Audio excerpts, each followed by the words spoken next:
Hello everyone, welcome to study I S with Bala.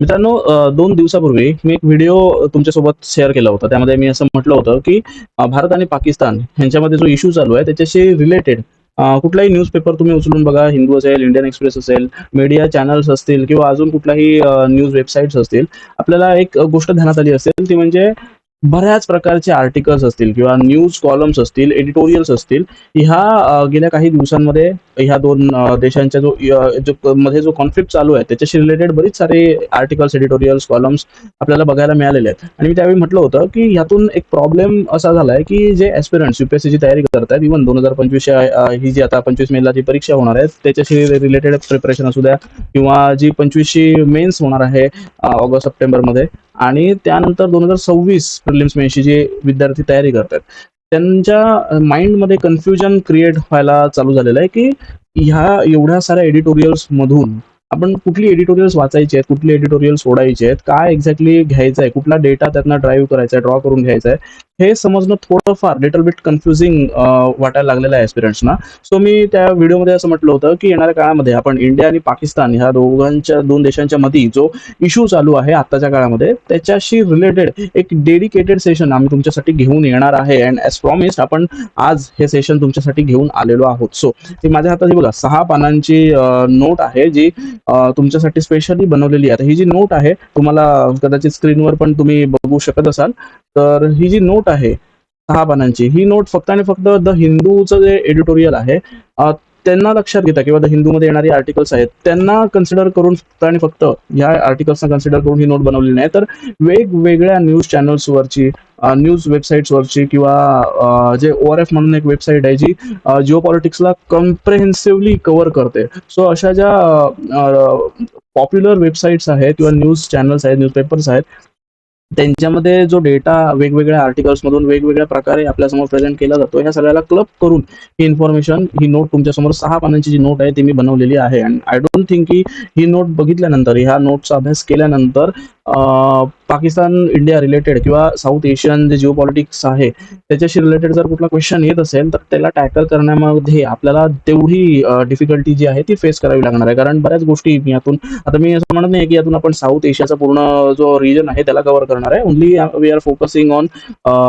India Pakistan issue only. But त्यातून काही गोष्टी south एशियाशी related ज्या काही गोष्टी आहेत त्या देखील आपण या व्हिडिओच्या माध्यमातून समजायचा प्रयत्न करणार आहोत. कारण ऑब्व्हियसली जिओ पॉलिटिक्समध्ये कुठलीही गोष्ट इंडिपेंडंट नसते, तर बऱ्याच वेळा अनेक इव्हेंट्स जे आहेत ते एकमेकांशी लिंक होत असतात. सो त्या दृष्टीने आपण हा जो सेशन आहे तो कंडक्ट करणार आहोत. सो आय वुड रिक्वेस्ट की लास्ट पर्यंत ह्या सेशनला तुम्ही जॉईन व्हा. आता सगळ्यात महत्त्वाचं मला अजून एक ह्यामध्ये जे अनाऊन्स करायचं आहे, नोटीस करायचं आहे, करून द्यायचं आहे तुम्हाला, ते म्हणजे माझ्या हातामध्ये पेन आहे आणि मी इथे मार्किंग वगैरे सगळं करू शकतोय. बट द इश्यू इज की मी जर मार्किंग करत बसलो तर आय डोंट थिंक की मी तेवढ्या डेडिकेटेडली तुम्हाला सांगू शकणार आहे गोष्टी.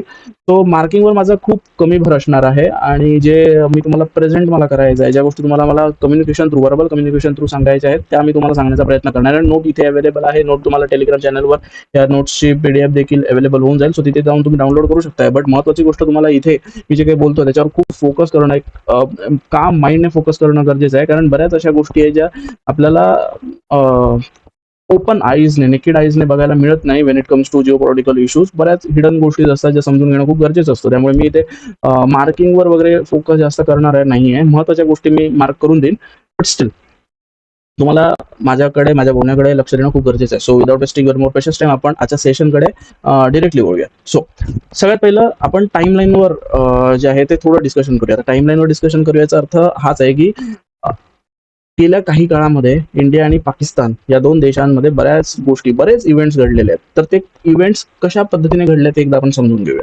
तो सगळ्यात पहिलं जर आपल्याला माहिती आहे की 21 एप्रिल 2025 रोजी USAचे जे व्हाईस प्रेसिडेंट आहेत JD व्हान्स इंडियाच्या व्हिजिटला आले होते, इंडियाच्या टूरला आले होते. आणि 22 एप्रिलला म्हणजे दुसऱ्याच दिवशी 22 एप्रिल 2025 रोजी जम्मू काश्मीरच्या पहालगममध्ये जो टेररिस्ट अटॅक जो आहे तो कंडक्ट केला गेला. आता हा जो टेररिस्ट अटॅक होता तो किती क्रूर होता, घृणास्पद होता ते सगळ्यांना आपल्याला माहिती आहे. बट पॉइंट इज की हा जो अटॅक आहे तो कंडक्ट केला गेला. त्यानंतर म्हणजे 22 एप्रिलला जो अटॅक झाला त्यानंतर भारताने ऑपरेशन सिंदूर लॉन्च केलं. आता ते ऑपरेशन सिंदूर लॉन्च करण्यामागे मागे पण एक चांगली स्टोरी आहे. ती म्हणजे सगळ्यात पहिलं इंडियन गव्हर्नमेंटने किंवा इंडियन आर्म फोर्सेसने अनाउन्स केलं की हे जे पूर्ण देशभरामध्ये वॉरशी रिलेटेड मॉक ड्रिल्स जे आहेत किंवा ब्लॅकआउट जे आहे ते कंडक्ट केलं जाणार आहे. त्यामुळे ग्लोबल लेवलला एक असं चित्र निर्माण झालं होतं आणि specifically when we are talking about Pakistan एक असं चित्र निर्माण झालं होतं की ओके सध्या मॉक ड्रिल्स कंडक्ट केले जातील आणि त्यानंतर मे बी अटॅक जो आहे तो इंडियन आर्म फोर्सेसद्वारा पाकिस्तानवर केला जाऊ शकतो. सो एक वेगळ्या पद्धतीचं चित्र जे होतं ते निर्माण केलं गेलं होतं मीडियाच्या समोर इतर देशांसाठी. पण झालं असं की इथे मॉक ड्रिल्स करायला सांगितले आणि तिथे भारताने ॲक्च्युअलमध्ये जे ड्रिलिंग होतं ते करून मोकळं झालं. म्हणजे असं म्हणायला हरकत नाही की जे मॉक ड्रिल होतं ते भारतात नाही पाकिस्तानमध्ये इंडियाला करायचं होतं, पण ते कोण समजूच शकलं नाही आणि पाकिस्तान तर कधी समजून घेऊ शकत नाही, कारण आय डोंट थिंक की पाकिस्तानला मेंदू नावाचा प्रकार दिलेला आहे. पाकिस्तानकडे मेंदूच नाही, त्यामुळे समजायचा काही विषय तेवढा फार येत नाहीये. पण महत्वाचा मुद्दा हे आहे की मॉक ड्रिल जे आहे ते इंडियामध्ये करायचं सोडून भारताने पाकिस्तानमध्ये केलं. आपल्याला माहिती आहे की ऑपरेशन सिंदूरद्वारा जे पीओकेचा रिजन आहे आणि पंजाब प्रांत जे आहे पाकिस्तानमधलं, या ठिकाणी जवळजवळ 9 लोकेशन्सवर भारताने मिसाईल्स अटॅक केला आणि हा अटॅक केला तो पण प्रिसाईज अटॅक होता. तो म्हणजे भारताने इंडियन गव्हर्नमेंटने किंवा आर्म फोर्सेसने क्लिअर केलं होतं की इंडियाने फक्त आणि फक्त या रिजन मधल्या जे जैश ए मोहम्मद, इथे तुम्ही बघू शकताय, जे जैश ए मोहम्मद, लष्कर ए तैयबा आणि हिजबुल मुजाहिदीन हे जे टेररिस्ट ऑर्गनायझेशन्स आहेत त्यांच्या आउटफिट्सवर, त्यांचे जे हेडक्वार्टर्स आहेत, त्यांचं जे इन्फ्रास्ट्रक्चर आहे, ट्रेनिंग इन्फ्रास्ट्रक्चर असेल किंवा जिथे दहशतवाद्यांना शिकवलं जातं वगैरे वगैरे, त्या ज्या गोष्टी जिथे कंडक्ट केल्या जातात त्याच लोकेशन्सना आणि तेवढ्याच प्रिसाइजली तेवढ्याच पार्टवर टार्गेट करण्यात आलेलं आहे. इंडियाने कुठल्याही प्रकारे सिव्हिलियन्स किंवा मिलिटरी टार्गेट जे आहे ते फोकसमध्ये ठेवलं नव्हतं. हे ऑलरेडी ऑपरेशन सिंधू नंतर भारताने क्लिअर केलं. बट स्टील मी जसं बोललो की पाकिस्तानला मेंदू नावाचा प्रकार देवाने दिलेलाच नाहीये, त्यामुळे समजून घेण्याची त्यांची क्षमता, त्याचा विषयच नाही येत आहे. तो पाकिस्तानने कुठल्याही पद्धतीचा विचार न करता इंडियावर डिरेक्ट अटॅक लॉन्च केला आणि आपल्याला आता माहितीच आहे सगळ्यांना की आपण असं म्हणू शकतो की we are in the state of war. Okay, ही एक थोडीफार टाइमलाईन होती, पण ही जी टाइमलाईन आहे ती मी फक्त अटॅक पासून आत्ता जे काही झालंय ते सांगण्याचा मी तुम्हाला प्रयत्न केला. पण ऍक्च्युअली मला तुम्हाला हे सांगायचं आहे की हे जे इव्हेंट्स आहे ते फक्त आता ह्या गेल्या महिन्याभरापुरते लिमिटेड नाही आहे. तर ह्या इव्हेंट्सचा जो जे लिंकिंग आहे ते मी जवळजवळ 1 वर्ष आधीपर्यंत जाऊन ट्रेस बॅक करतोय. कारण मी जसं बोललो जिओ पॉलिटिक्समध्ये कुठलाही इश्यू हा इंडिपेंडंट नसतो आणि कुठलीही गोष्ट वन नाईटमध्ये होत नसते. त्याला बऱ्याच काळाचं प्रिपरेशन जे आहे, बऱ्याच इव्हेंट्स जे आहेत त्यांना फॉलो करत करत एक मोठा इव्हेंट आपल्याला बघायला मिळतो. मार्क्सचं एक कुठलं तरी स्टेटमेंट आहे, डोंट रिमेंबर. त्या स्टेटमेंटचा पण हाच हेतू आहे की कुठलीही गोष्ट एका नाईटमध्ये होत नाही, तर ती एक लॉंग प्रोसेस आहे आणि ती लॉंग प्रोसेस फॉलो केल्यानंतर एक मोठा इव्हेंट आपल्या समोर येतो आणि तो आपल्याला बघायला मिळतो. ओके, तो हे जे मी डॉट्स आहेत ते मी इथे तुम्हाला तुमच्या समोर जोडायचा प्रयत्न करणार. इथे तुम्ही बघू शकता की मी कनेक्टिंग द डॉट्स जे आहे ते म्हटलेलं आहे. आता कनेक्टिंग डॉट्स मी का म्हणतोय, कारण मी जसं म्हटलं की 1 वर्ष आधीपासूनचे जे इव्हेंट्स पूर्ण साऊथ एशियन रिजनमध्ये घडत आहेत त्या इव्हेंट्सना मी कनेक्ट करायचा प्रयत्न केला. आता हे जे मी डॉट्स कनेक्ट केलेले आहेत हे तुम्हाला कुठेही मिळणार नाही आहेत, कारण तुम्ही कुठलेही आर्टिकल उघडून बघा, हे तुम्हाला मिळणार नाही. हे सोनली बेस्ड ऑन ऑब्झर्वेशन जे मी वेगवेगळ्या न्यूजपेपर्समधनं, न्यूज आर्टिकल्समधनं किंवा एडिटोरियल्समधनं जे काही मी बघितलेलं आहे त्यांना जेव्हा मी समअप करतो, क्लब करतो एका पर्टिक्युलर समराईज करायचा जेव्हा त्यांना मी प्रयत्न करतो, तेव्हा हे डॉट्स मला जोडणं पॉसिबल होतं. आणि मी जसं तुम्हाला लास्ट व्हिडिओमध्ये बोललोय की हिंदू किंवा कुठल्याही प्रकारचा न्यूजपेपर वाचणं म्हणजे फक्त तिथला डेटा घेणं आणि तो नोटमध्ये मेन्शन करणं नाही आहे, तर आपल्यामध्ये ऑब्झर्वेटरी किंवा अनालिटिकल स्किल्स जे आहेत त्यांना डेव्हलप करणं आहे. सो मी तेच करायचा प्रयत्न इथे केलेला आहे. आता मला जर डॉट्स जोडायचे असतील तर 1 वर्ष आधी मला जावं लागेल. 2 इव्हेंट्स मी तुम्हाला सांगेन. एक सर समोर आहे जो आपण नंतर कम्प्रेहेन्सिव्हली डिस्कस करू, पण एक छोटा इव्हेंट जो घडला होता गेल्या वर्षभरामध्ये तो म्हणजे मॉलडीव्स इश्यू. आता आपल्याला माहिती आहे की भारताच्या अगेन्स्ट जे सेंटिमेंट्स आहेत मॉलडीव्समध्ये ते जागे करायचा प्रयत्न चायना गव्हर्नमेंटने किंवा चायनाने केलेला आहे. आता मी चायनाला मधी जाण्याचा प्रयत्न का करतोय, कारण हा जो पॉलिगॉन आहे वेगवेगळ्या इव्हेंट्सचा इंडियाच्या विरोधात जे होत आहेत, ह्या पॉलिगॉनच्या सेंटरला जे कोण आहे ते म्हणजे चायना. आणि हे आपल्याला विसरून चालणार नाही. हा हिडन फॅक्ट आहे, हिडन सिक्रेट आहे. मी तुम्हाला स्पष्टपणे सांगतो, ओपन सिक्रेट आहे किंवा हिडन फॅक्ट आहे. हे तुम्ही लक्षात घेणं गरजेचं आहे की कुठलाही इव्हेंट असू दे, आता जो भारत पाकिस्तान इश्यू असेल किंवा जे बांगलादेशचा इश्यू असेल, श्रीलंका मॉलडीव्स इश्यू आहे, China is at the centre. हे आपल्याला कायम लक्षात ठेवणं खूप गरजेचं आहे. सो चायनाने काय केलं की अँटी इंडिया सेंटिमेंट्स मालदीवच्या मनामध्ये निर्माण केलं आणि त्यातून जे इंडिया आउट कॅम्पेन आहे वगैरे वगैरे ते झालं. आता हे मी का तुम्हाला सांगायचा प्रयत्न करतोय, तर मला एवढंच सांगायचं आहे मला यातून, की चायनाला तुम्हाला आपण जेवढं आता समजून घेणार आहोत, त्यामागे चायनाचा जो रोल आहे तो आपल्याला माइंडमध्ये ठेवून देणं खूप गरजेचं आहे. जेव्हा काही आपण वाचायला जाऊ किंवा काही आपण बोलायला जाऊ, समजायला जाऊ, तेवढं लक्षात ठेवायचं ओके, त्याच्या कंसामध्ये आपण लिहितो बॅकग्राऊंडला चायना आहे, छोट्याशा टर्म्स अँड कंडिशन्स अप्लाय जसं आपण लिहितो छोट्या भाषेत, तसं चायना म्हणून लिहून ठेवायचं आहे आपल्याला. ओके, सो आता हा एक इव्हेंट आहे मालदीवचा. त्यानंतर दुसरा इव्हेंट आहे तो बांगलादेशचा. आता बांगलादेशला ऍक्च्युली झालं का होतं ते आपल्याला सगळ्यांना माहिती आहे, की बांगलादेशमध्ये हायकोर्ट जे आहे बांगलादेशचं, ते एक डिसिजन देतं त्यांच्या रिझर्वेशन सिस्टीमच्या रिगार्डिंग समथिंग. तो डिसिजन तिथल्या स्टुडंट्सना किंवा लोकांना तेवढा पटत नाही आणि ते शांतीपूर्ण वातावरणामध्ये जो प्रोटेस्ट आहे, आंदोलन आहे, तो बांगलादेशमध्ये चालू करतात. आता होतं कसं, की असं म्हटलं जातं, की ह्या प्रोटेस्टला जी शेख हसीना त्यावेळी जी प्राईम मिनिस्टर होती बांगलादेशची, त्या शेख हसीना त्यांची जी पोलीस फोर्स आहे किंवा आर्म फोर्सेस आहे त्यांना ऑर्डर्स देतात, की हे जे प्रोटेस्ट आहे त्याला डिसमॅन्टल करून टाका आणि हे डिसमॅन्टल व्हायलंट पद्धतीने केलं जातं. आता व्हायलंट पद्धतीने केल्यानंतर ऑब्व्हियस आहे, की गव्हर्नमेंटच्या विरोधात किंवा हसीनांच्या विरोधात जे हसीना अँटी गव्हर्नमेंट सेंटिमेंट्स आहेत ते ह्या लोकांच्या प्रोटेस्टर्सच्या मनामध्ये जागे झाले आणि हा जो प्रोटेस्ट होता, जो शांतीपूर्ण प्रोटेस्ट म्हणून चालू झाला होता स्टार्टिंगला, तो व्हायलंट प्रोटेस्टमध्ये त्याचं कन्व्हर्जन होऊन जातं आणि आपल्याला माहिती आहे, की तिथल्या गव्हर्नमेंट प्रॉपर्टीज असतील, तिथले जे ते त्यांचे जे जुने पॉलिटिकल लीडर्स बांगलादेशचे जे फोर फादर आहेत, त्यांचं जे पुतळे आहेत ते उद्ध्वस्त करून टाकण्यात आले. इव्हन लोकांनी जे शेख हसीनाचं जे ऑफिशियल गव्हर्नमेंट रेसिडेन्स आहे तिथे त्याच्यावर कब्जा केला, हल्ला बोलला. ते शेख हसीनाला शेवटी पळून जायची वेळ आली, राजीनामा देऊन देश सोडून पळून जायची पाळी आली. लोक तिथे शेख हसीनाचे कपडे घालायला लागले, कपडे चोरायला लागले, फाडायला लागले. अतिशय घाणेरड्या पद्धतीने लोकांनी त्या इव्हेंटला कॅरी फॉरवर्ड करायचं काम केलं.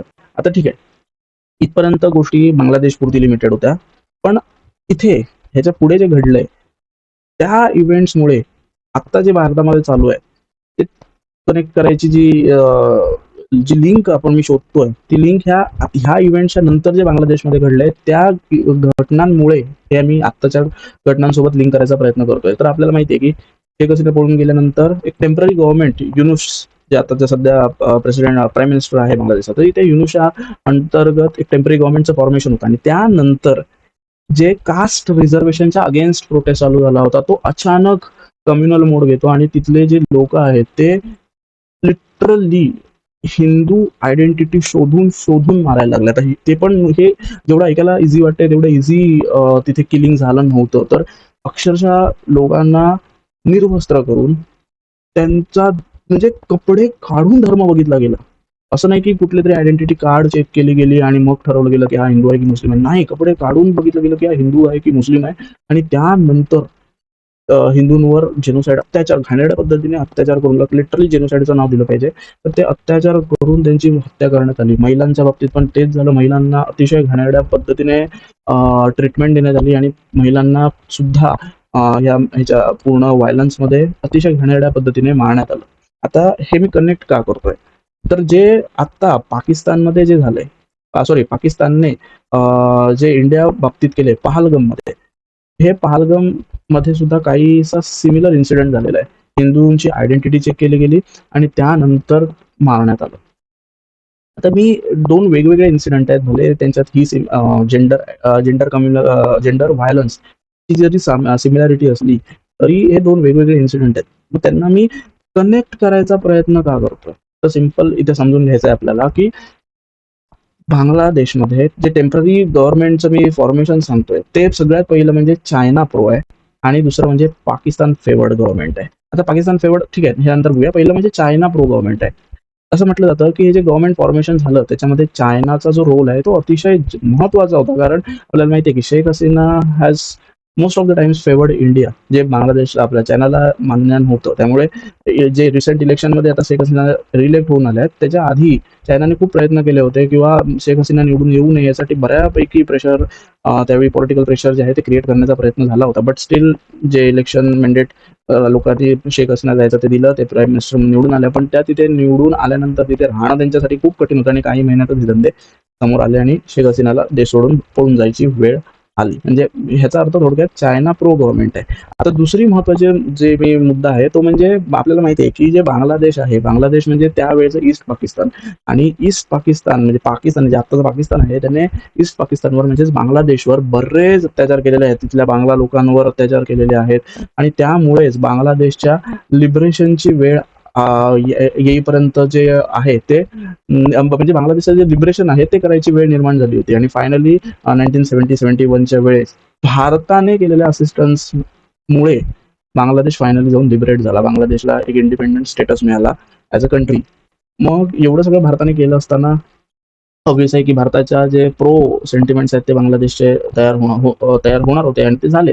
पण आत्ताचे जे गव्हर्नमेंट आलंय ते गव्हर्नमेंट फक्त चायना प्रो नाही आहे, तर हिस्टॉरिकली आपल्याला म्हणजे हिस्टॉरिक इव्हेंट आहे की बांगलादेशमध्ये जे आता गव्हर्नमेंट आहे ते पाकिस्तानला ज्यांनी स्वतः त्या देशावर अत्याचार केले त्याच देशाला सपोर्ट करताना फेवर करताना आपल्याला दिसत आहे. त्यामुळे हे जे कनेक्शन आहे ते मी जोडायचा प्रयत्न केलेला आहे. याचा थोडक्यात मी तुम्हाला एक एंड रिझल्ट जर सांगायचा झाला तर हा जो आपला भारत आहे बघा आणि हा जो बांगलादेश आहे किंवा ओके, आता इथे चायना आहे, इथे पाकिस्तान आहे. त्यामुळे आपण टू फ्रंट वॉरची आतापर्यंत गोष्ट करत होतो. इथे पूर्णपणे भारताला कंटेन करण्याचे प्रयत्न केले जात होते. पण आता बांगलादेशला पण साईडला घेऊन ही जी पूर्ण एरिया आहे तो कव्हर अप करायचा प्रयत्न चायना करत आहे. म्हणून मी तुम्हाला म्हटलं की ह्या पॉलिगॉनमध्ये चायनाला तुम्हाला फोकसमध्ये ठेवणं खूप गरजेचं आहे. आता हा एवढा जो नॉर्थ ईस्ट रिजन आहे तो तर चोक करू शकतो चायना. खालून इथे मॉलडीव्स असेल, श्रीलंका असेल, पुन्हा बांगलादेशचा जो बे ऑफ बेंगॉलमध्ये जो बांगलादेशचा प्रेझेन्स आहे तो असेल. ह्या थ्रू एवढ्या एरियाला चायनाने कव्हर अप करायचा प्रयत्न केलेला आहे. सो दॅट इतका पूर्ण भागामध्ये एवढा जो 2/3 भाग आपल्याला म्हणायला हरकत नाही, चायनाने भारताला 2/3 भागामध्ये चोकअप करायचा किंवा कंटेन करायचा प्रयत्न जो आहे तो या थ्रू केलेला आहे. ओके, म्हणून मी म्हणतोय तुम्हाला की प्रत्येक इव्हेंट मागे इंडिया विरुद्धच्या होणाऱ्या प्रत्येक इव्हेंट मागे चायनाचा जो हात आहे तो खूप खूप मोठा आहे. ते आपल्याला विसरून चालणार नाही. ओके, सो जसं मी म्हटलं की ट्रान्सफर झाली, पॉवर ट्रान्सफर झाली बांगलादेशमध्ये. त्यानंतर चायना प्रो गव्हर्नमेंट झालं, पाकिस्तान प्रो गव्हर्नमेंट झालं. आता त्यानंतर काय झालंय तर सिंपल तुम्ही बघा की हल्लीच आपल्याला माहिती आहे की चॅम्पियन ट्रॉफी जी आहे ती पाकिस्तान आणि UAE मध्ये ती जॉईंटली होस्ट करण्यात आली होती आणि आपल्या भारताने त्या चॅम्पियन्स ट्रॉफीमध्ये विजय मिळवला होता. त्या चॅम्पियन्स ट्रॉफीच्या काही दिवस आधीच पाकिस्तानचा जो प्राईम मिनिस्टर आहे शेहबाज शरीफ, आता पाकिस्तानचा प्राईम मिनिस्टर म्हटल्यावर काही जण कमेंटमध्ये म्हणतील रिस्पेक्ट डे, लीडर आहे, तू लहान आहेस किंवा तू कोण आहेस असा, तो प्राईम मिनिस्टर आहे देशाचा. सगळ्यात पहिलं सांगेन Pakistan is a failed state. Again Pakistan is not a state, Pakistan is a byproduct आणि रिस्पेक्ट त्यालाच दिला जातो जो रिस्पेक्ट डिझर्व करतो. सो आय डोंट थिंक की पाकिस्तानचा प्राईम मिनिस्टर रिस्पेक्ट डिझर्व करतोय. So I would not give him respect I would not give him any kind of respect. So मी अरे तुरेच करणार आहे इथे. So don't mind and don't offend. Okay, तो पाकिस्तानचा जो PM आहे त्याने चॅम्पियन्स ट्रॉफीच्या काही दिवस आधी एक स्टेटमेंट दिलं. त्यामध्ये तो म्हणाला की पाकिस्तान भारतासोबतचे जेवढे इश्यू आहेत इन्क्लुडिंग काश्मीर इश्यू, हे जे इश्यूज आहेत ते पीस थ्रू किंवा पीस टॉक्सच्या वेने सॉल्व्ह करायला तयार आहे. ठीक आहे, हे स्टेटमेंट जेव्हा ऐकायला येतं तेव्हा तुम्ही म्हणाल की अरे वा किती चांगलं, आता भारत पाकिस्तानमध्ये शांती निर्माण होणार. ओके, त्यानंतर चॅम्पियन्स ट्रॉफी ज्यावेळी आली त्यावेळी पुन्हा एकदा या मॅडमने स्टेटमेंट दिलं आणि ते स्टेटमेंट असं होतं की आपल्याला फक्त चॅम्पियन्स ट्रॉफी जी आहे ती जिंकायची नाही, तर आपल्याला भारताला हरवायचं. म्हणजे तुम्ही विचार करा की एका साईडला भारतासोबतचे जे इश्यू आहे ते सॉल्व्ह करायच्या गोष्टी पाकिस्तानचा प्राईम मिनिस्टर करतो आणि दुसऱ्या साईडला भारताला हरवायच्या पण गोष्टी करतात. तर हे जरी चॅम्पियन्स ट्रॉफीच्या रिलेटेड स्टेटमेंट असलं तरी त्याचा हिडन जो मोटिव्ह आहे तो बदलायचाच मोटिव्ह आहे. कुठे ना कुठेतरी बदला घेणं, कुठे ना कुठेतरी हरवणं, डिफीट करणं, ह्या लेवलला जे पाकिस्तानचं थिंकिंग आहे ते चालू होतं. इथून जे त्यांचं जे दोघलापण आहे पाकिस्तानचं ते आपल्याला दिसतं. त्यानंतर गेल्या महिन्याभरापूर्वी पाकिस्तानचा जो आर्मी चीफ आहे, मूर्ख माणूस अतिशय, त्याचं नाव आहे मुनीर, असे मुनीर, त्याचं नाव लक्षात ठेवणं पण मला गरजेचं नाही वाटत. मुनीर बिनीर कोण आहे तो, त्याने 2 स्टेटमेंट दिली, अतिशय घाणेरडी स्टेटमेंट होती आणि ती डायरेक्टली लिंक करतात पहलगाम अटॅक सोबत. म्हणून मी त्याला इथे 4 नंबरला ठेवलंय आणि त्याला डायरेक्ट पहलगाम अटॅक सोबत लिंक करायचा प्रयत्न केलेला आहे. 2 स्टेटमेंट दिली ती आपण पुढे बघणार आहे. पण ती जी 2 स्टेटमेंट होती त्यातलं एक स्टेटमेंट अँटी हिंदू स्टेटमेंट होतं आणि दुसरं म्हणजे काश्मीर रिलेटेड होतं, जे काश्मीरी युथला इन्साइट करू शकतं किंवा एक्साइट करू शकतं इंडियाच्या अगेन्स्ट काम करण्यासाठी. ही 2 स्टेटमेंट त्याने दिली आणि त्यानंतर अँटी हिंदू स्टेटमेंट हे लक्षात ठेवायचं आणि त्यानंतर पहलगाममध्ये अटॅक झाला जो हिंदूंना टार्गेट करण्यात आला होता आणि त्यामध्ये असं म्हटलं जातं की या अटॅकमध्ये काश्मीरी लोक जे आहेत त्यांनी या टेररिस्टना बरा सपोर्ट केला होता. ओके, ठीक आहे. आता हे सगळं आपण बघितलं, आपण हे डॉट्स जोडायचा प्रयत्न केला. यामुळे आलंय काय, ह्याचा सगळ्यात जो एंड प्रोडक्ट जो तयार झालेला आहे तो म्हणजे भारतासमोर आजपर्यंत मी आता बोललो की टू फ्रंट वॉरचं थ्रेट होतं, की पाकिस्तान एक साईडला होता, चायना एक साईडला होता, हा भारत आहे मध्ये. आणि आता हा पूर्ण एवढा भारत आहे मध्ये. ओके, सो इथे पाकिस्तान एक फ्रंटला होता, चायना एक फ्रंटला होता, पण आता अजून एका फ्रंटला बांगलादेश समोर आलेला आहे. त्यामुळे आता हे सगळं इव्हेंट्स जर ध्यानात घेतले तर आता भारतासमोर पॉसिबल थ्री फ्रंट वॉरचा जो थ्रेट आहे तो निर्माण झालेला आहे. त्यामुळे आपण हा विचार करणं खूप गरजेचं आहे इंडियाने ॲज अ कंट्री, नेशन, की आपल्याला खरंच या फेल्ड स्टेट सोबत किंवा नसलेल्या स्टेट सोबत वॉरमध्ये एंगेज होणं गरजेचं आहे, की त्यांना वेगळ्या पद्धतीने टॅकल करणं गरजेचं आहे. याच्यावर आपण खरं तर विचार करण्याची खूप गरज आहे. ओके, सो ते आपण नंतर बघू. पण आता हे सगळं डॉट्स बघितल्यानंतर जो प्रश्न मनामध्ये निर्माण माझ्या झाला होता वैयक्तिक हे सगळं वाचताना, ते म्हणजे हा जो अटॅक झाला पाकिस्तानने पहलगामवर केला होता, त्या अटॅक मागे पाकिस्तानचा ऍक्च्युअल विचार काय असू शकतो, काय थॉट प्रोसेस पाकिस्तानची असणार आहे किंवा त्या टेररिस्टची असणार आहे की त्यांनी पहलगाम अटॅक केला, ते स्पेसिफिकली हिंदूंना टार्गेट करून. मी जसं म्हटलं तसं हे तुम्हाला कुठेही स्पेसिफिकली हायलाईट करून भेटणार नाही आहे की ह्या गोष्टी घडल्या त्याच्यामुळे हे असं असं झालं, असं कुठे भेटणार नाही आहे तुम्हाला. मी तुम्हाला सांगितलं तसं ऑब्झर्वेशन आहे जे मी वेगवेगळ्या इव्हेंट्स थ्रू वेगवेगळ्या गोष्टी थ्रू ऑब्झर्व केलेलं आहे. सो ही जी ऑब्झर्वेशन्स आहे ती माझी ओन ऑब्झर्वेशन्स आहे, कुठल्याही पद्धतीने न्यूजपेपरमधून कॅरी फॉरवर्ड किंवा कॉपी पेस्ट केलेली ऑब्झर्वेशन्स नाही आहे. तो 3 थॉट्स मला असं वाटतं की ह्या अटॅक मागे पाकिस्तानचे असू शकतात पहलगाम अटॅक मागे. सगळ्यात पहिलं म्हणजे जसं मी म्हटलं की जो मुनीर आहे त्याने 2 स्टेटमेंट दिले, एक तर अँटी हिंदू स्टेटमेंट आणि एक काश्मीरच्या रिलेटेड स्टेटमेंट. सगळ्यात पहिलं आपण काश्मीरशी रिलेटेड जे स्टेटमेंट आहे ते बघूया. हे बघा इथे आहे. Kashmir is our jugular vein, it will be our jugular vein, we will not forget it. म्हणजे आता जुगुलर वेन, आपण बायोलॉजीमध्ये जायचं नाही आपल्याला, ते नर्वस सिस्टम वगैरे समजून नाही घ्यायचं. जुगुलर वेनचा थोडक्यात अर्थ, ह्या जर वाक्याचा मी सारांश काढायचा झाला तर सिम्पली पाकिस्तानला किंवा त्या मुनीरला एवढंच म्हणायचं आहे की काश्मीर हा पाकिस्तानचा इंटिग्रल पार्ट आहे. तो इंटिग्रल पार्ट ह्या पुढेही राहणार आहे आणि ही गोष्ट आम्ही कधीही विसरणार नाही. एक साईडला शहबाज शरीफ म्हणायला लागलाय की आम्हाला सगळे इश्यू सोडवायचे आहेत. सगळे इश्यू सोडवायचे आहेत म्हणजे मला शरीफला विचारायचं की सगळे इश्यू सोडवायचे आहेत म्हणजे तुला नक्की काय करायचंय? वॉर करायचे, टॉक करायचं म्हणजे काय करायचंय? तुम्ही आम्हाला ट्रेड देत राहा, आम्ही तुम्हाला टेररिस्ट देत राहू. हे डिस्कशन शहबाज शरीफला करायचं आहे का मला समजत नाही. कारण शहबाज शरीफला सोडवायचंय, हा म्हणतोय आम्हाला सोडवायचंच नाही, आम्ही आयुष्यात विसरणार नाही. नक्की सोडवायचं काय? हा सगळ्यात पहिला प्रश्न. ओके, ठीक आहे. ह्यातून झालंय काय? ह्या स्टेटमेंटमुळे झालंय काय की आपल्याला माहिती आहे की एकेकाळी काश्मीरमध्ये पाकिस्तानने एक नॅरेटिव्ह किंवा एक अँटी इंडिया स्लोगन तयार केलं होतं, आझाद काश्मीर. त्यातून त्या स्टेटमेंटच्या बळाखाली पाकिस्तानने बरेच काश्मीरी लोकांना, काश्मीरी जे युथ आहे त्यांना आपल्यामध्ये रॅडिकलाइज केलं होतं. हे बघ इथे मी म्हटलंय सुद्धा की हा जो अटेम्प्ट आहे तो रॅडिकलायझेशनला पळावा देण्याचा अटेम्प्ट होता, की काश्मीरी युथने एक्साइट करायचं इंडिया विरुद्ध आणि त्यांना प्रवृत्त करायचं. आणि आझाद काश्मीरने पण तेच केलं. आता मध्ये झालं कसं की आर्टिकल 370 ॲब्रोगेट करण्यात आलं आणि त्यामुळे जी परिस्थिती बदलत होती काश्मीरमध्ये, ती बदलती परिस्थिती कुठेतरी पाकिस्तानी आर्मीला किंवा पाकिस्तानी गव्हर्नमेंटला फ्रस्ट्रेशनमध्ये टाकण्याचा प्रयत्न करत होते. आणि त्यामुळे आता नवीन कुठलं हे मुद्दा समोर आणता येईल तर हे की काश्मीर हा आमचा इंटिग्रल पार्ट आहे. म्हणजे पुन्हा एकदा काश्मीरी लोकांना एक्साइट करायचं. आणि रिझल्ट याचा काय निघाला आपल्याला माहिती आहे की जे 6 किंवा 7 मिलिटंट्स आले होते त्यातले 2 जे होते ते काश्मीरी युथ होते. हे दिलेलं resulted in alleged involvement of 2 Kashmiris in Pahalgam attack. आता हे अलेज्ड हा एक आरोप केलेला आहे. याच्यातून अजून म्हणजे पूर्ण इन्क्वायरी आहे ती होणार, त्यानंतर रिझल्ट निघणार, ते अजून फिक्स नाही. पण आता जो अलेज केला गेलेला आहे की 2 काश्मीरींचा यामध्ये समावेश होता, हे एक झालं.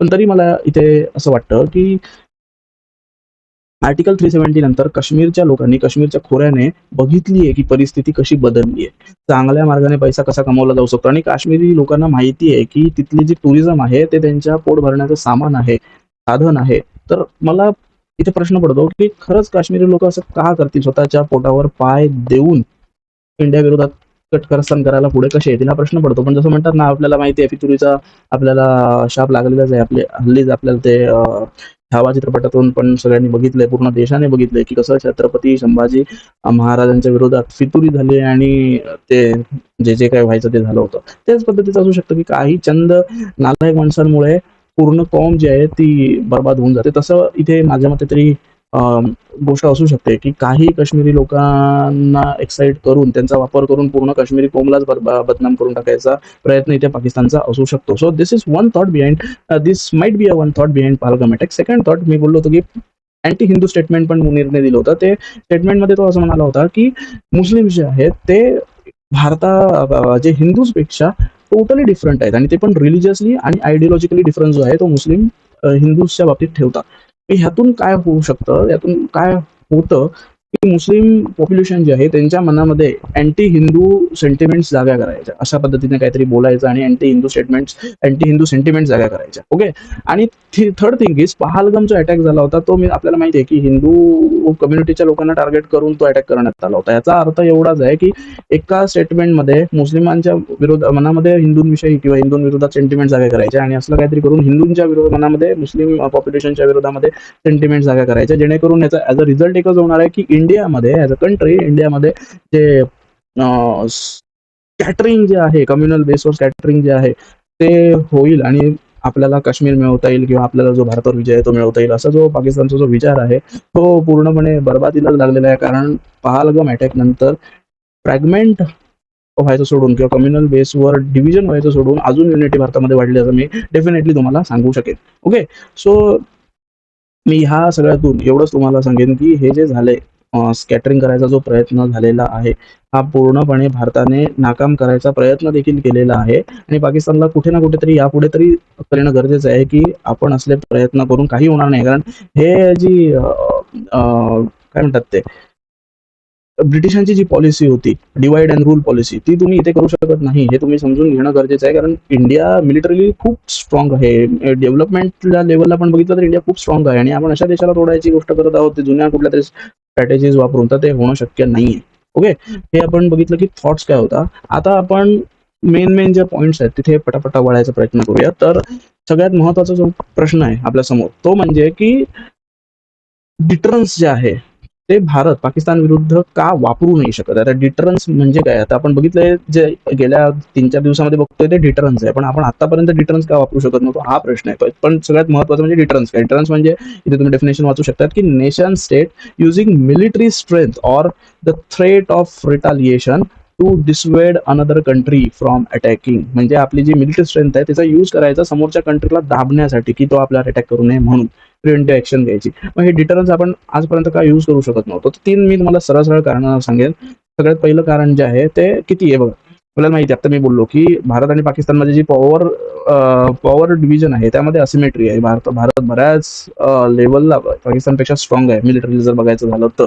पण स्टील न्यूक्लिअर वॉर असल्या कारणाने हा जो पाकिस्तान आहे ज्याला मेंदू नाही आहे, तो एक कायम भीती राहते की नासमज होऊन तो आपल्या फोर्सचा वापर करेल आणि पूर्ण तहस नहस करून टाकेल. त्यामुळे ही जी भीती आहे की प्रॉक्झी वॉर आहे ना, फुल स्केल वॉर आहे, तर प्रॉक्झी वॉर आहे आणि त्यामुळे पूर्ण देशामध्ये डिटरन्स क्रिएट करणं, डिटरन्सचा यूज करणं पूर्ण देश कंट्री लेवलला हे कुठेतरी कठीण होऊन बसतं. कारण त्यानंतर फुल स्केल वॉरचं त्यामध्ये कन्व्हर्जन होतं आणि फुल स्केल वॉरमध्ये कन्व्हर्जन झालं तर आपल्याला माहिती आहे की आता बाई फिक्स आहे. आपण इस्रायल हमासचं बघतोय, रशिया युक्रेनचं बघतोय, त्यामध्ये आपल्याला एवढं एंगेज होऊन चालणार नाही आणि आपल्याला इथे 3 फ्रंट थ्रेटला सामोरं जायचं आहे. सो त्यामुळे पहिलं कारण आहे की डिटरन्स वापरणं कठीण आहे. दुसरं म्हणजे हे जे प्रॉक्झी वॉर्स जे आहेत त्यांचा एक फायदा ह्या स्टेट्सना होतो की जे डिनायबिलिटीची जी त्यांची ताकद आहे ती वाढते. तर डिनायबिलिटी म्हणजे काय, तर आपल्याला माहिती आहे की प्रत्येक 26/11 मुंबईवर जो हल्ला झाला होता तेव्हा पण कसा आपला स्वतःचा सिटिझन किंवा नागरिक मानून घेण्यात पाकिस्तान तयार नव्हतं. इव्हन त्याची कुटुंबीय तयार नव्हते की कसा बा आमचा पोरगा आहे. ते इतक्या लेवलला पाकिस्तान खालच्या पातळीला उतरलेला आहे की स्वतः हल्ले करतं ते करतं, वर ऍक्सेप्ट करत नाही की बाबा ही आमची माणसं आहेत. तर कसाबला तर आय गेस कसाबने त्याच्याबरोबर जे साथीदार आले होते त्याचे मूर्ख माणसं ती, त्यांना कदाचित तिथे त्यांचे जे लास्ट फ्लाईट्स होते ते कंडक्ट केले गेले होते. म्हणजे त्यांना साधं जमीन पण पाकिस्तानची मिळाली नाही शेवटला. ही परिस्थिती आहे आज आणि ह्या परिस्थितीमध्ये जर आपण डिटरन्सचा वापर केला तर त्याचा यूज काय आहे हे मला खरंच कळत नाही. आणि तिसरं म्हणजे जसं बोललो तसं डिनायल असल्यामुळे, डिनायबिलिटी वाढल्यामुळे अकाउंटेबिलिटी कमी होते आणि हे जे डिटरन्स आहे तो कॉस्टली होऊन जातो. त्याचा अर्थ काही उरत नाही. ही 3 कारणं आहेत की भारत आजपर्यंत डिटरन्स क्रिएट करत नव्हता. पण आता जर तुम्ही बघितलात तर ह्यामध्ये भारताचे जे माइंडसेट आहे, फॉरेन पॉलिसी जो बघतो आपण भारताची, त्यामध्ये बऱ्याचपैकी इव्होल्युशन आपल्याला बघायला मिळालेलं आहे आणि ते इव्होल्युशन आपण 3 फेजमध्ये बघणार आहे. पहिली फेज जी आहे ती 90ची किंवा 90च्या आधीची. ती फेज आहे स्ट्रॅटेजिक रिस्ट्रेंट पॉलिसी. आता स्ट्रॅटेजिक रिस्ट्रेंट पॉलिसी म्हणजे काय, तर deliberative decision to limit the use of force even faced with provocation. म्हणजे जरी अटॅक तुम्ही समोर केला, प्रॉक्सी वॉरचा वापर वगैरे तुम्ही जरी केला तरी आम्ही काही करणार नाही, आम्ही शांत बसणार, आम्ही तुम्हाला काही धक्का पोहोचवणार नाही. ही भारताची पहिली पॉलिसी होती जी 90s मध्ये. आणि ह्यातही आपल्याला लक्षात घ्यायला पाहिजे की या फेजमध्ये भारताने जी वॉर्स पाकिस्तानने इंडिया विरोधात कंडक्ट केली होती त्यांना अग्रेसिव्हली रिस्पॉन्ड केलं. But when it comes to proxy wars Bharat कुठेतरी स्वतःला रिस्ट्रेन करत होता, थांबवत होता, ऍक्शन्स घेत नव्हता. आणि ह्याचं कारण सगळ्यात होतं की दोन्ही देश जे आहेत ते न्यूक्लिअर थ्रेट्स आहेत आणि प्रत्येक पाकिस्तानी ना समज धमकी जी आहे ती भारताला देते की आम्ही न्यूक्लिअर वापर करू, न्यूक्लिअरचा वापर करू. सो यामुळे आज म्हणजे 90s मध्ये स्ट्रॅटेजिक रिस्ट्रेंटची पॉलिसी फॉलो केली जात होती भारताकडनं. पण अर्ली 2000s मध्ये ही जी पॉलिसी आहे त्यामध्ये मोठा ड्रास्टिक चेंज आपल्याला बघायला मिळाला आणि तो चेंज होता की डिप्लोमॅटिक आयसोलेशन. 26/11चा हल्ला तुम्हाला आठवत असेल. 26/11च्या हल्ल्यामध्ये ऍक्च्युअली एक्सपेक्टेड होतं की भारत पाकिस्तानला जोरदार प्रत्युत्तर देईल, पण त्यावेळी भारताने काहीच प्रत्युत्तर न देता कसाबला फाशी दिली तो वेगळा विषय, पण मिलिटरीली प्रत्युत्तर न देता भारताने पाकिस्तान विरोधात एक नरेटिव्ह सेट करायचा प्रयत्न केला की पाकिस्तान फंड करतं, स्टेट स्पॉन्सर्ड टेररिझम आहे पाकिस्तानचं, किंवा फक्त भारतामध्येच नाही तर दुनियाभरात जेवढे टेररिस्ट अटॅक्स होत आहेत त्याच्या मागे पाकिस्तान आहे. टेररिस्ट प्रोव्हाइड करायचं काम जे आहे ते पाकिस्तान करतं, पाकिस्तान हे टेररिझमचं हब आहे, अशा पद्धतीने जो नरेटिव्ह आहे तो सेट करायचा प्रयत्न प्रत्येक वेळी भारताने केला आणि त्यालाच म्हणतात डिप्लोमॅटिक आयसोलेशनची पॉलिसी. पण ह्याच्यामध्ये सुद्धा दोन इश्यू आहेत, ते म्हणजे अनसर्टन USA आणि चायनाचा राईज. आता हे इश्यू जे आहे त्यांना आपल्याला वाईड लेवलला समजणं गरजेचं आहे, त्यामुळे आपण ह्याच व्हिडिओमध्ये पुढे समजून घेणार आहोत. बट स्टील आपल्याला समजून घ्यायचं आहे की ह्या नरेटिव्ह जो सेट केला त्याच्यामध्ये पण दोन प्रॉब्लेम आहेत, एक तर अनसर्टन USA आणि चायनाचा राईज. Now next is third phase is Modi era, जी 2014 ऑनवर्ड्स आहे, म्हणजे जे 2000 पासून अर्ली 2000 पासून 2014 पर्यंत डिप्लोमॅटिक आयसोलेशनची पॉलिसी होती.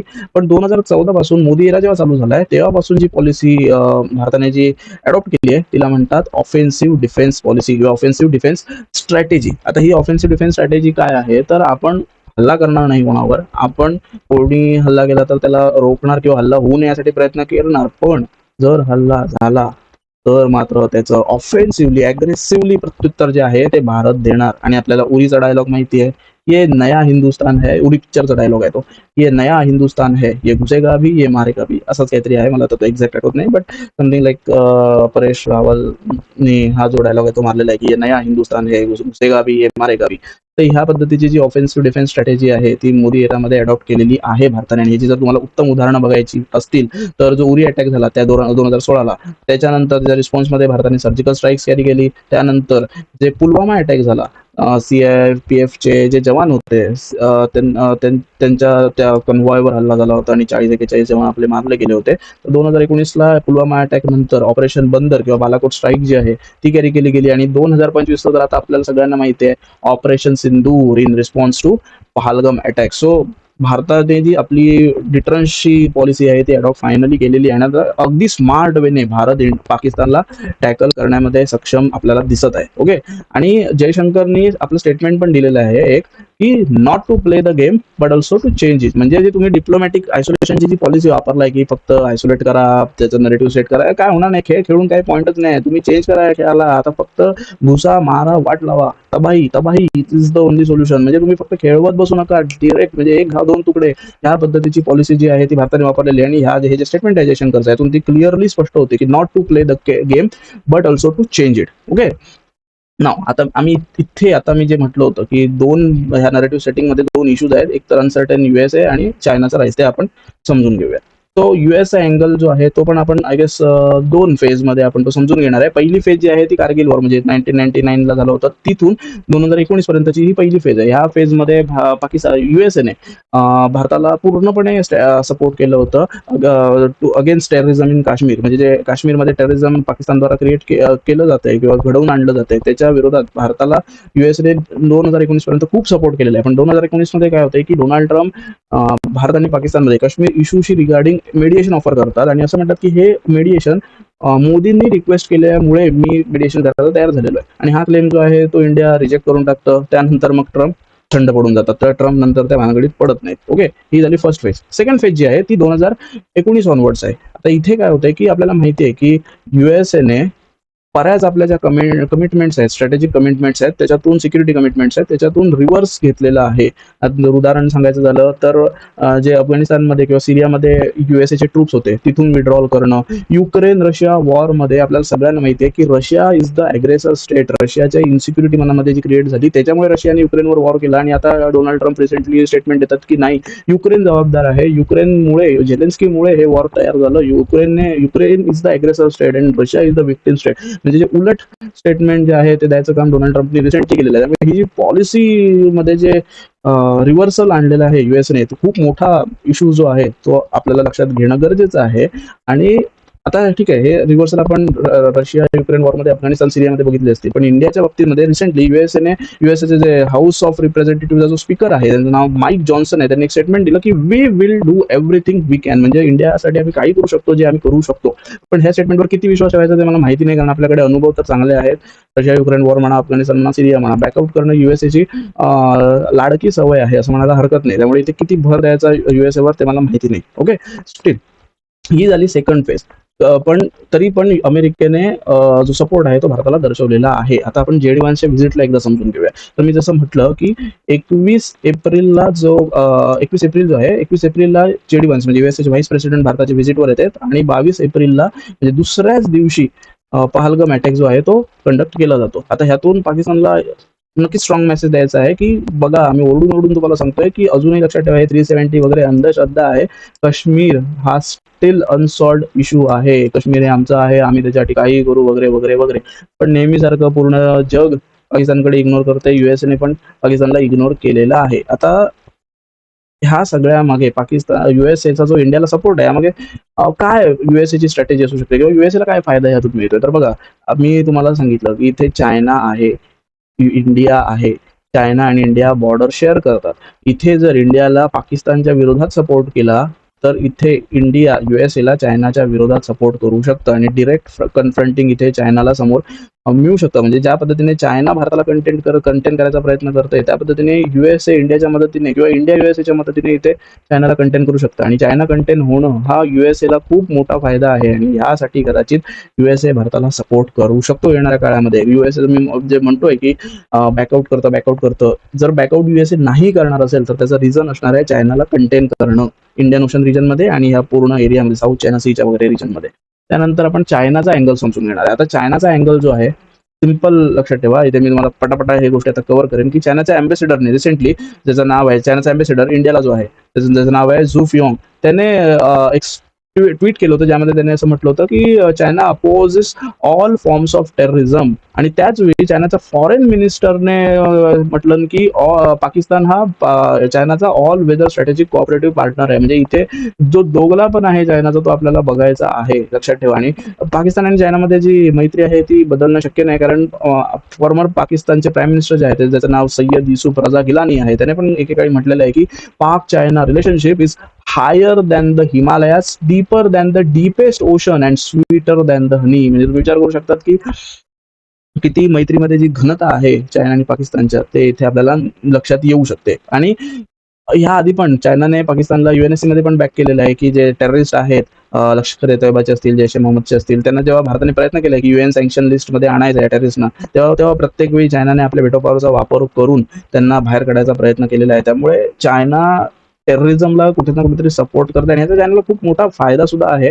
काय फायदा आहे? तर बघा, इथे पीओके मध्ये मोनोपोली क्रिएट करायला मिळते, कारण आपल्याला माहिती आहे की इथे इथून चायनाला हा जो पीओकेचा रिजन आहे, इथे ऍक्सेस मिळतो, इथून पाकिस्तान आणि नंतर हे जे पूर्ण मिडल ईस्टचा रिजन आहे तो इझी ऍक्सेस मिळतो. अदरवाईज पूर्ण फिरून असं मिडल ईस्टला जावं लागतं, इंडियाला पूर्ण फिरा मारून. हा डायरेक्ट ऍक्सेस मिळतो.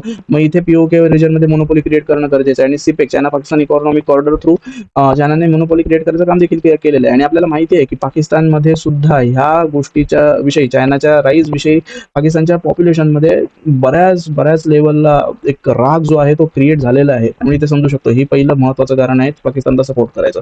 Second is access to Middle East, आता मी बोललो तुम्हाला ते.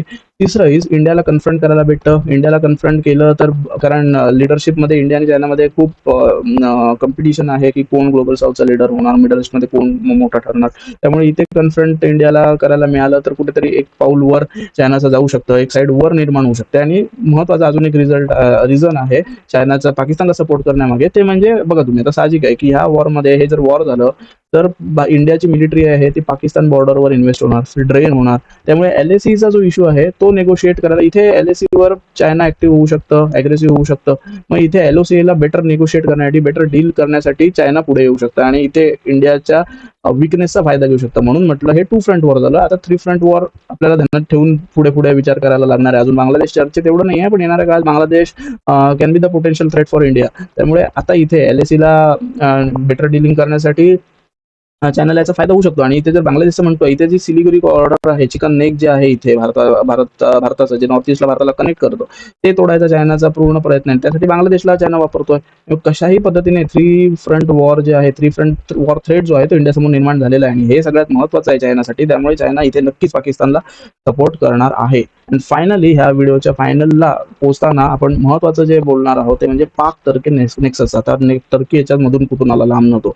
तर बघा, आपण ऐकलं असेल की आता जे वॉर चालू आहे किंवा जे अटॅक्स चालू आहेत बॉर्डर रिजनला, त्यामध्ये पाकिस्तानने टर्किश वेपनरी जी आहे ती वापरलेली आहे इंडियाच्या खिलाफ. ती कुठली वेपनरी वापरली हे फिल्मसाठी तुम्हाला महत्त्वाचं ठरेल. सोनगार ड्रोन्स जे आहेत, 300+ सोनगार ड्रोन्स जे आहेत ते पाकिस्तानने भारताच्या विरोधात वापरले. आणि C-130 हर्क्युलस एअरक्राफ्ट जे आहे ते सुद्धा असं म्हटलं जातं की आलं होतं, जे भरपूर वेपनरी त्यातनं कॅरी केली गेली होती. पण स्टील तुर्कीने असं म्हटलंय की हे रुटीन ट्रान्सपोर्ट होतं, याचा वॉरशी काही संबंध नाही आणि त्यात कुठली वेपनरी नव्हती असं टर्कीने म्हटलेलं आहे. बट स्टील या 2 गोष्टींचा वापर आता रिसेंटली पाकिस्तानने इंडिया विरोधात केलेला आहे. त्यामुळे टर्कीचं नेक्सस जो आहे, पाकिस्तान टर्की नेक्सस आहे, तो सुद्धा या वॉरमध्ये आपल्याला समजून घेणं खूप गरजेचं आहे. तर जास्त काही समजून घ्यायचं नाही. एक तर टर्कीचा इंटरेस्ट काय पाकिस्तानमध्ये हे समजायचं आहे, पाकिस्तानचा इंटरेस्ट काय टर्कीमध्ये हे समजायचं आहे, आणि इंडिया कशा पद्धतीने या दोघांना टॅकल करू शकतोय हे आपल्याला समजून घ्यायचं आहे. सगळ्यात पहिलं टर्कीचा इंटरेस्ट काय पाकिस्तानमध्ये. आपल्याला माहिती आहे की पाकिस्तान आणि टर्कीची जी पॉप्युलेशन आहे ती मेजॉरिटी जी पॉप्युलेशन आहे ती सुन्नी इस्लामची आहे. म्हणजे दोन्ही पाकिस्तान आणि टर्कीमध्ये सुन्नी इस्लामची जी आहे ती मेजॉरिटी आहे. सो इथे ते इस्लामिक आयडेंटिटी शेअर करतात, कॉमन इस्लामिक आयडेंटिटी आहे ती शेअर करतात. ठीक आहे. त्यानंतर पाकिस्तानचा जो सपोर्ट आहे टर्कीला कुठे, तर जे सायप्रस इश्यू आहे ग्रीसमध्ये, जो मेडिटेरियन सी मध्ये ग्रीस जो कंट्री आहे तो सायप्रसला क्लेम करतो, तर एका साईडला जो टर्की आहे तो देखील सायप्रसला क्लेम करतो. त्यामुळे इथे काय होतं की पाकिस्तान जो आहे तो टर्कीला सपोर्ट करतो सायप्रसच्या क्लेम मध्ये. त्यामुळे ह्यासाठी टर्की पाकिस्तानच्या बाजूने उभा राहतो. तिसरी गोष्ट आहे की बघा, मिडल ईस्ट मध्ये एक कॉम्पिटिशन क्रिएट एक मिनिट, चार्जिंग ड्रेन झालेला आहे. आपण लवकरात लवकर व्हिडिओ संपवायचा प्रयत्न करू. तर ह्याच्यामध्ये मिडल ईस्टमध्ये सौदी अरेबिया, UAE आणि टर्की. सौदी अरेबिया, UAE एक साईडला आणि टर्की एक साईडला, हे जी कंट्रीज आहेत ते लिडरशिपसाठी कॉम्पिटिशन मध्ये आहे. त्यामुळे जर सौदी अरेबियाला आणि UAEच्या इन्फ्लुएन्सला कर्ब करायचं असेल तर टर्कीला असे नॉन अरब इस्लामिक कंट्रीची गरज आहे, लाईक पाकिस्तान, मलेशिया, जो त्यांचा इथे वापर करून घेऊ शकतो आणि स्वतःचं जे मोनोपोली आहे ती या रिजनमध्ये क्रिएट करू शकतो. त्यामुळे इथे पाकिस्तानचा वापर करण्यासाठी टर्की पाकिस्तानमध्ये इंटरेस्ट दाखवत आहे. त्यानंतर last interest is going focus on Indian Ocean region. आपल्याला माहिती आहे की ट्रेडसाठी Indian Ocean region is too important, आणि इंडियन ओशन रिजन मध्ये टर्की वगैरे लहान छोटे मोठे देश आहेत, बऱ्याच मोठ्या पॉवरचा इंटरेस्ट जो आहे तो इंडियन ओशन रिजन मध्ये आहे. आणि माझं वाक्य एक लक्षात ठेवा की येणाऱ्या काळामध्ये इंडियन ओशन रिजन वरनं बरीच इन्स्टॅबिलिटी जी आहे ती आपल्याला बघायला मिळणार आहे. तर हा झाला आपला टर्कीचा इंटरेस्ट. आता पाकिस्तानचा इंटरेस्ट काय, तर 2 इंटरेस्ट आहे. एक तर पाकिस्तानला टर्की जो आहे तो सपोर्ट करतो काश्मीर इश्यू मध्ये, जसं पाकिस्तान टर्कीला सायप्रसमध्ये करतं. आणि सेकंड थिंग इज सगळ्यात महत्त्वाची गोष्ट जी आहे ती म्हणजे पाकिस्तानचा जो आर्म्स इम्पोर्ट आहे तो टर्कीमधून भरपूर येतो. टर्कीचा जो पाकिस्तानचा जो आर्म इम्पोर्ट आहे तो सेकंड लार्जेस्ट आहे टर्कीचा, आणि फर्स्ट लार्जेस्ट आहे तो चायनाचा. आणि हा जो डेटा आहे तो अतिशय ध्यानात घ्यायचा आहे की मिलिटरीली पाकिस्तानला स्ट्रेंथन कोण बनवायचं काम करते, तर चायना आणि Pakistan. Largest is China, second largest is Turkey. तर टर्कीच्या ह्या एबिलिटीमुळे पाकिस्तान खूप टर्कीमध्ये इंटरेस्ट दाखवतो, कारण पाकिस्तानला वॉर फुटिंगवर जर कोण मदत करणार असेल तर टर्की आणि चायनाच करणार आहे. आणि जर आपल्याला इथे डेटा बघायचा असेल तर इथे म्हटलंय की 103% जे आर्म्स एक्सपोर्ट आहे पाकिस्तानला टर्कीचा, तो गेल्या 10 वर्षामध्ये वाढलेला आहे. आणि हा डेटा मी स्वतः बोलत नाही, तर सिप्रीचा हा रिलीज झालेला डेटा आहे. सिप्री म्हणजे Stockholm International Peace Research Institute. तुम्ही एकदा गुगलवर जाऊन याच्याविषयी माहिती घेऊ शकता, कारण हे बरेच चर्चेत आहे गेल्या काळामध्ये. या पाकिस्तान आणि इंडिया इश्यूमुळे सिप्री खूप चर्चेमध्ये आहे. सो सिप्रीच्या अकॉर्डिंग 103% चं जे एक्सपोर्ट आहे पाकिस्तानमध्ये टर्की थ्रू ते वाढलेलं आहे, मिलिटरी एक्सपोर्ट जे आहेत ते. आणि फायनली आता हा जो नेक्सस आहे त्याचा इंडिया कसं त्याला थांबवते, तर सगळ्यात पहिलं आता ग्रीस, सायप्रसचा जेव्हा आपण मुद्दा समोर आणतो तेव्हा सायप्रसमध्ये इंडिया ग्रीसला सपोर्ट करते. ज्या पद्धतीने टर्कीला पाकिस्तान करते, इंडिया ग्रीसला सपोर्ट करते. आणि अजून एक इश्यू आहे, तो म्हणजे अझरबैजान आणि अर्मेनियामध्ये असलेला नोगोर्नो कराबाखचा इश्यू. मग ह्या ह्याच्यामध्ये अर्मेनियाला इंडिया बॅक करते, तर अझरबैजानला तुर्की बॅक करते. त्यामुळे इथे आणि अर्मेनियाला बऱ्याच पद्धतीने म्हणजे मिलिटरी जी वेपनरी आहे किंवा मिलिटरी डिव्हाइसेस आहेत, त्या प्रोव्हाइड इक्विपमेंट्स जे आहेत त्या प्रोव्हाइड करायचं काम इंडिया वॉर फुटिंगवर करते अर्मेनियाला. त्यामुळे इथे सुद्धा टर्कीच्या समोर एक कन्फ्रंट केलेला आहे इंडियाने अर्मेनिया थ्रू. ही दोन गोष्टी झाल्या. आणि थर्ड इज आयमेक कॉरिडॉर. आपल्याला माहिती आहे की आयमेक कॉरिडॉर जी आहे ती इंडियामधून पर्शियन गल्फ वगैरे धरून इस्रायलमधून युरोपला कनेक्ट करते. आणि आपल्याला माहिती आहे की हिस्टॉरिकली जर बघायचं झालं तर जे ऑटोमन एम्पायर होतं, जे टर्की हा जो होता तो एक ब्रिज होता युरोप आणि एशियाला कनेक्ट करायचा. मग आता अशा वेळी युरोप आणि एशियाला कनेक्ट करायचं जर टर्की किंवा ऑटोमन एम्पायर त्यावेळेचा जर हिस्टॉरिकली ब्रिज असेल, तर अशा वेळी टर्कीला पूर्णपणे इग्नोर करायचं आणि इस्रायलला समोर आणायचं हे पण टर्कीला कुठेतरी पटत नाहीये. त्यामुळे तर हा मोठा एक चॅलेंज इंडियाने सुद्धा टर्कीच्या समोर निर्माण केलेला आहे. आता हे बघा, एक गोष्ट यातून ध्यानात ठेवायची की लास्ट 1 किंवा 2 वर्षापूर्वी टर्कीमध्ये एक मोठा अर्थक्वेक आला होता आणि त्यावेळी ह्युमॅनिटेरियन असिस्टन्स जो आहे तो इंडियाने प्रोव्हाइड केला होता. बऱ्याच प्रकारे ह्युमॅनिटेरियन असिस्टन्स इंडियाने टर्कीला प्रोव्हाइड केला होता. But still Turkey is helping Pakistan in any ways against humanitarian things in India. जे टेररिझम इंडियामध्ये झालं, टेररिस्ट ऍक्टिव्हिटी त्या दिवशी झाली पहलगाममध्ये, त्याला सपोर्ट करते इनडायरेक्टली टर्की, पाकिस्तानला करते, म्हणजे ह्याच गोष्टीला सपोर्ट करते. सो इंडियाने सुद्धा ह्यापुढे विचार करणं गरजेचं आहे. आणि ह्या पूर्ण सेशन ऐकल्यानंतर तुम्हाला ह्याविषयी काय वाटतं हे तुम्हाला कमेंट सेक्शनमध्ये जरूर, म्हणजे नक्की तुम्हाला तिथे मेन्शन करायचं आहे. तुम्हाला काय वाटतं की इंडिया पाकिस्तानमध्ये येणाऱ्या काळात रिलेशन्स कसे असणार आहेत, कसे असले पाहिजेत, कशा पद्धतीने पूर्ण त्या जो रिजन आहे South Asia Indian Ocean region, हा जो पूर्ण एरिया आहे ह्यामध्ये शांती कशा पद्धतीने प्रस्थापित केली जाऊ शकते, कशा पद्धतीने हे 3 फ्रंट वॉर थ्रेट जे क्रिएट झालेलं आहे इंडिया समोर त्याला कशा पद्धतीने टॅकल केलं जाऊ शकतं, हे मी तुमच्याकडून कमेंट सेक्शन मध्ये ऐकण्यासाठी खूप आतुर आहे. So do involve in this chat box and we will surely respond to your valuable comments and valuable and most important issues. So do share this video to the maximum people you are possible, and like, share and subscribe to our YouTube channel. Thank you.